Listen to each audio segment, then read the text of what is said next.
একদিন আমি রাস্তা দিয়ে যাচ্ছিলাম, হঠাৎ করে একটা মুরব্বী লোক আমাকে ডাক দিল। গিয়ে আমি বললাম যে আসসালামু আলাইকুম। তখন সেই লোকটি আমাকে বলল, তুমি আমাকে সালাম দিলে কেন? আমি বললাম, আপনি আমার বয়সে বড়, আপনাকে তো অবশ্যই সালাম দিব। তখন সেই মুরব্বী লোকটা বলল, তুমি কি মুসলিম? আমি বললাম যে হ্যাঁ, আমি মুসলিম। তখন সেই লোকটা আমাকে বলল, তুমি মুসলিম এখানে কি করে জন্ম নিলে? এখানে সবাই হিন্দু। আমি অবাক হয়ে গেলাম, বললাম যে এখানে সবাই হিন্দু কেন, মুসলিম কি থাকা যায় না? তখন সেই লোকটা বলল, তোমার বাবার নাম কি? আমি তখন অবাক হয়ে গেলাম, বললাম যে আসলে ছোটবেলা থেকে তো বড় হয়েছি মায়ের কাছে, বাবার নামটা এখনো মা আমাকে বলেনি। আর যখনই বাবার কথা জিজ্ঞেস করতাম তখনই মা আমাকে অন্য একটা কথা বলে এই কথাটা কাটিয়ে দিত, কিন্তু আমাকে কখনো বাবার ব্যাপারে কোনো কিছুই বলেনি। সো আমি আমার বাবার নামটা জানি না। তখন সেই লোকটা বললো, তোমার মায়ের নাম কি? তখন আমি বললাম, আমার মায়ের নাম হলো সুহাসিনী। তখন সেই লোকটা অবাক হয়ে গেল, অবাক হয়ে আমাকে বললো, তুমি এখান থেকে তাড়াতাড়ি চলে যাও, আমার সামনে থেকে সরো তাড়াতাড়ি। আমি অবাক হয়ে গেলাম, বললাম যে অদ্ভুত তো, আপনি আমাকে নিজেই ডাকলেন আবার নিজেই বলতেছেন তাড়াতাড়ি চলে যাও, এটা কি ধরনের আপনার ব্যবহার? তারপর ওখান থেকে আমি বাসায় চলে গেলাম। বাসায় ফিরে মাকে বললাম, মা ক্ষুধা লাগছে, খাইতে দাও। দেখলাম মা নাই। মা গেল কোথায়?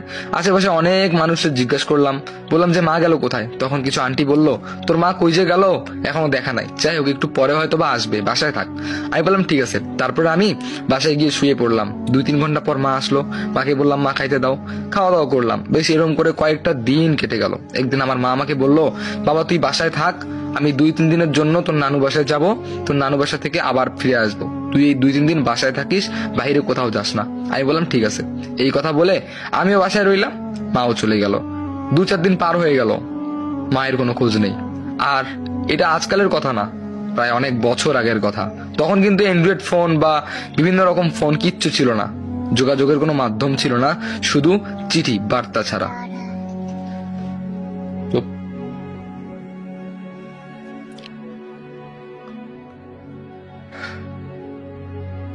আমি মায়ের সাথে যোগাযোগ করব কিভাবে সেটাও বুঝতেছি না। শুধু 4-5 দিন না, 1 মাস পার হয়ে গেল, মায়ের আর খোঁজ নেই। যাই হোক, আর সহ্য করতে না পেরে ব্যাগটা গুটিয়ে চলে গেলাম। ব্যাগ বলতে কি জানেন, বড় একটা লুঙ্গির মধ্যে কাপড় নিয়ে লুঙ্গিটা বেঁধে একটা বাস ঢুকিয়ে দিছিলাম। তারপরে সেই বাসটা কাঁধে করে নিয়ে চললাম নানুর বাসায়। সেখানে গেলাম, গিয়ে অনেক মানুষকে খোঁজ করলাম যে আচ্ছা এখানে সলিমউদ্দিনের বাসাটা কোন দিকে। তবে সলিমউদ্দিন নামে অনেক মানুষকে দেখিয়ে দিল, কিন্তু আমার নানু বাসার দেখা পেলাম না, আমার মায়ের দেখাও পেলাম না। আমি অবাক হয়ে গেলাম, কি ব্যাপার, এই গ্রামে ছোটবেলা থেকে এসেছি, এই গ্রামের মধ্যে আমি বড় হয়েছি, কিন্তু এই গ্রামের একটা মানুষও আমার নানু বাড়ির ঠিকানা দিতে পারছে না, আর আমাকেও কেউ চিনতে পারছে না। অদ্ভুত একটা বিষয়। আমি সেদিনও এসে গেলাম প্রায় 1-2 বছর আগে, সবাই ভালো ছিল। পাশে রহিম কাকার দোকান ছিল, ওখানে গেলাম, গিয়ে বললাম যে কাকা কেমন আছেন? বললো যে কে বাবা তুমি? আমি অবাক হয়ে গেলাম, বললাম যে আমি আমি আমাকে চিনতে পারছেন না? এই কিছুদিন আগেই তো আপনার দোকান থেকে আমি কিছু জিনিসপাতি নিয়েছিলাম। আর আমার মা কোথায়? এখানে তো আমার নানু বাসাও দেখতে পাচ্ছি না, ওনারা গেল কোথায়? কারো খোঁজ খবর আমি কিচ্ছু পাচ্ছি না। তখন বললো যে বাবা কে তুমি, কে তোমার মা, তোমার মায়ের নাম কি? আমি বললাম সুহাসিনী আমার মায়ের নাম, আর আমার নানুর নাম সলিমউদ্দিন, এই গ্রামেই বাসা, আমি নিজে বসেছিলাম। তখন সেই লোক অবাক হয়ে গেল আর বলল যে আমার তো মনে পড়তেছে না বাবা, তুমি হয়তো ভুল জায়গায় চলে এসেছো। এরপরে আমি পাগলের মতো ছটপট করে পুরো গ্রামটা পাগলের মতো খুঁজলাম, কিন্তু সত্যি বলতে আমি আমার মায়ের দেখা পেলাম না।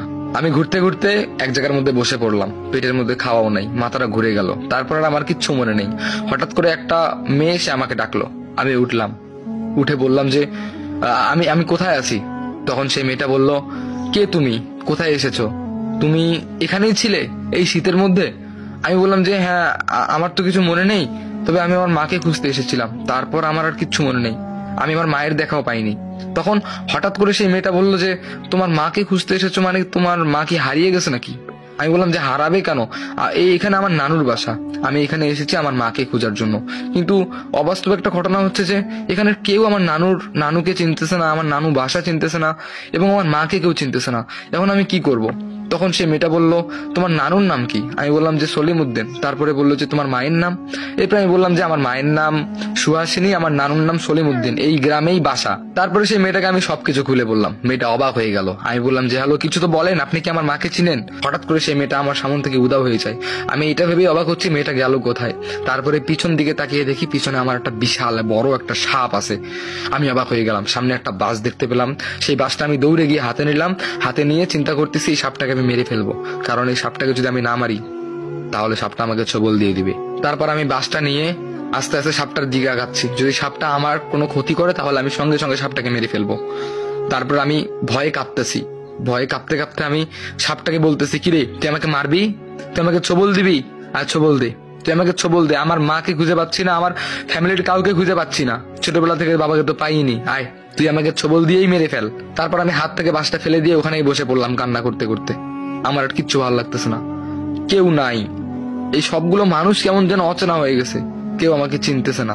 কিছুদিন আগে আমি এখানে আসলাম, ওখানে বসে পড়লাম, আমি বসে কান্না করতেছি। হঠাৎ করে মাথা তুলে দেখতে পেলাম সেই মেয়েটা। আমি বললাম যে আরে তুমি এখনই কই থেকে এলে, তুমি তো কিছুক্ষণ আগে ছিলে না, আর ওই সাপটা? তারপরে তাকিয়ে দেখলাম সাপটাও নাই। সাপটা গেল কোথায়? আমি অবাক হয়ে গেলাম। তখন সেই মেয়েটা আমাকে বলল, তুমি তোমার মাকে খুঁজতেছো? আমি বললাম যে হ্যাঁ। তখন সেই মেয়েটা বললো, আমি তোমার মা। আমি বললাম যে কি বলেন আপনি, আপনি আমার মা? কান ফাটাই ফেলবো আপনার, কি বলেন এগুলা, পাগল ছাগলের মতো কথা। তখন সেই মেয়েটা আমাকে বলল, এখন যে সাপটা দেখলেন, সাপটা আমি, আর আমি তোমার মা। আমি অবাক হয়ে গেলাম, বললাম যে পাগল হইছে এটা, কি বলে সাপ হয়, আবার হয় নাকি মা? ধুর, আপনার কাছে মাপও চাই, দোহাও চাই, আপনি এখান থেকে যান আর আমার পিছু ছাড়েন, আমি যাই আমার মতো, ঠিক আছে? এমনি আমি পাগল হয়ে যাইতেছি, আরে এই কি বলতেছে। তারপরে আমি ওই মেয়েটার কথা না শুনে হাতের মধ্যে বাসটা নিলাম, নিয়ে আমি আমার মতো হাঁটা শুরু করলাম। কিছু দূর গেলাম, যাওয়ার পরে সেই মেয়েটা আবার ডাক দিল। এরপরে আমি ভয়ে ভয়ে পিছনে তাকিয়ে দেখলাম ওই মেয়েটা নাই, ওটা আমার মা দাঁড়িয়ে আছে। এখানেই কিন্তু গল্প শেষ নয়, গল্প আরো অনেক বড় আছে।